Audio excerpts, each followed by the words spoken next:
Shalom sahabat.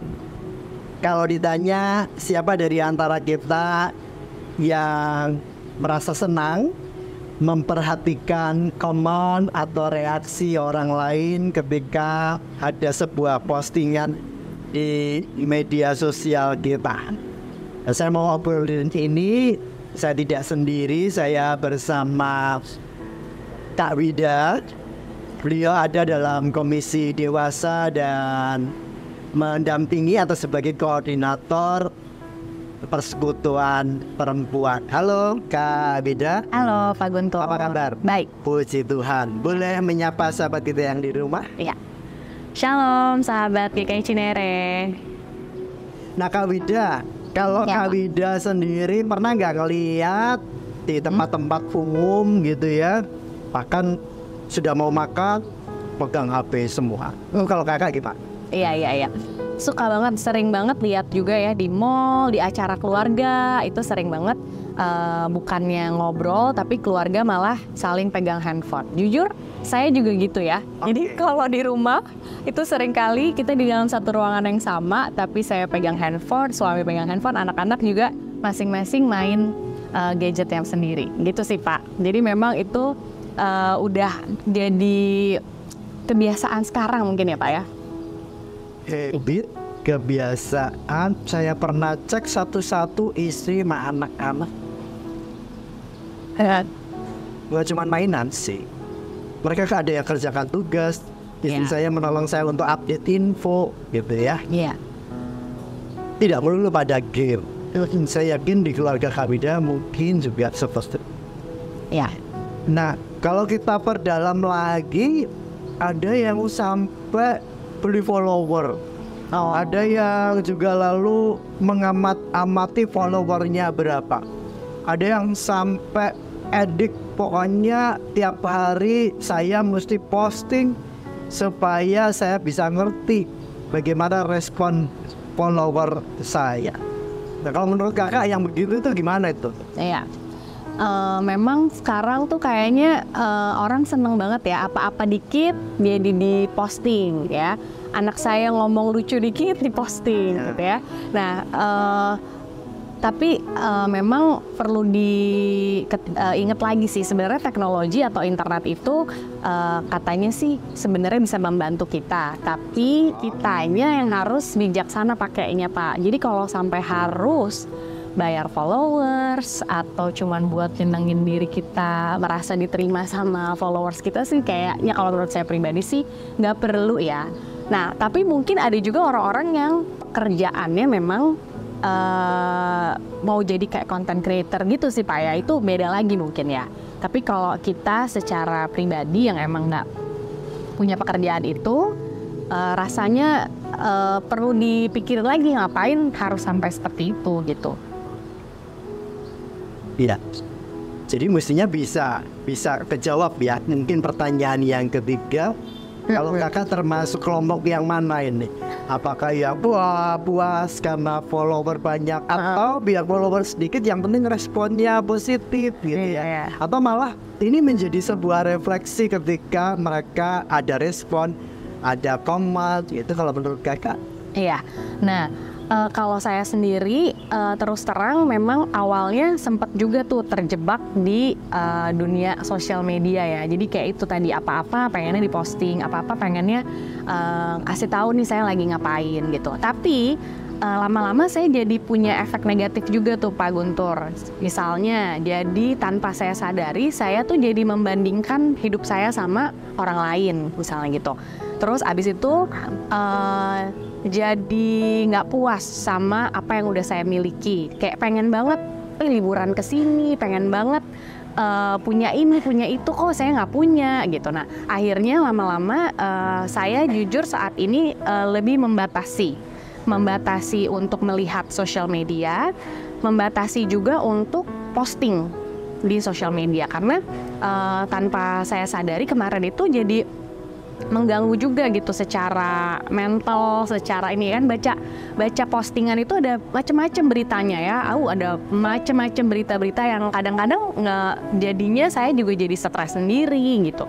Nah oleh karena itu sekarang memang saya ada di tahap di mana membatasi penggunaan sosial media, baik memposting maupun melihat-lihat postingan orang lain atau postingan-postingan di sosial media. Itu sih Pak. Oke, boleh saya simpulkan berarti kakak membatasi diri itu supaya tidak tertrigger ya. Iya. Pengen ini, pengen itu, kok saya hanya begini gitu ya. Iya. Tapi mari kita bersama-sama berefleksi dan mencari tahu firman Tuhan. Karena agaknya kita perlu sadar juga bahwa masing-masing orang berangkat atau startingnya itu berbeda-beda ya. Iya. Itu kalau menurut beberapa penelitian seperti itu. Tapi mari kita lihat dalam terang firman Tuhan. Baik. Oke. Terima kasih Kak Wida. Terima kasih Pak Guntur. Ya. Nah sahabat, apa yang dikatakan firman Tuhan supaya kita tidak terjebak menjadi hamba konten yang tadi sudah diseringkan oleh sahabat saya Kak Wida, yang akhirnya dia berproses untuk membatasi diri ketimbang jatuh pada hal-hal yang mestinya tidak perlu untuk dilakukan. Ibrani 1 ayat 3, ia adalah cahaya kemuliaan Allah dan gambar wujud Allah dan menopang segala yang ada dengan firman-Nya yang penuh kekuasaan, dan setelah ia selesai mengadakan penyucian dosa, ia duduk di sebelah kanan yang maha besar di tempat yang maha tinggi. Sahabat, jadi ini bukan yang maha kuasa, tapi Allah yang di surga sajalah pencipta alam semesta ini yang berkuasa. Nah pertanyaannya, apakah kita perlu benturkan antara teknologi dengan kuasa Allah? Tentu tidak. Kita sungguh menyadari bahwa teknologi itu bagian dari kehendak Allah. Teknologi itu adalah bagian dari anugerah Allah supaya hidup kita lebih baik. Setuju ya Kak Wida? Setuju. Lebih baik, lebih cepat maju pula, dan bermanfaat bagi setiap orang. Maka kita menghayati anugerah Allah ini dengan kacamata spiritualitas kita. Apakah ada hal-hal yang berguna di kehidupan kita ketika Tuhan menganugerahkan media sosial, entah yang ada pada kita, gadget, laptop, atau apapun itu, dalam medsos, Insta, Facebook, dan yang lain sebagainya beserta turunannya itu. Tadi yang Kak Wida utarakan mengingatkan saya, ada juga loh yang supaya dia bisa tiap hari menampilkan konten, lalu dia pakai barang-barang branded, justru akhirnya terjerumus pada ikatan pinjol. Ada yang seperti itu. Ada juga yang lalu menampilkan pencitraan semu, menampilkan kemesraan suami istri, padahal di rumah sedang tidak baik-baik saja. Ada juga yang sampai muka tebal, foto tapi pakai mobilnya Fora.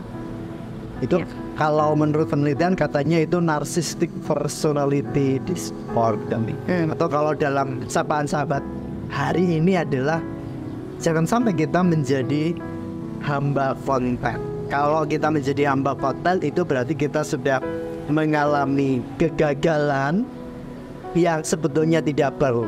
Hal yang baik yang dianugerahkan Tuhan mesti dipertanggungjawabkan dengan kemerdekaan, tetapi malah menjadi hal yang berbeda.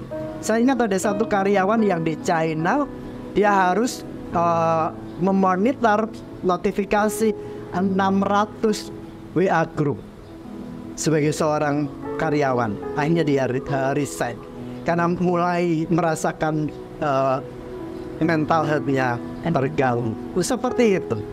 Ya, jangan sampai mental kita juga mengalami gangguan atau mental illness. Dari sini menjadi panggilan kita, kalau memang yang berkuasa itu adalah Allah, yang harusnya kita wartakan, kita diingatkan bahwa teknologi yang pertama diciptakan oleh Allah dan harus kita gunakan untuk kemuliaan namanya.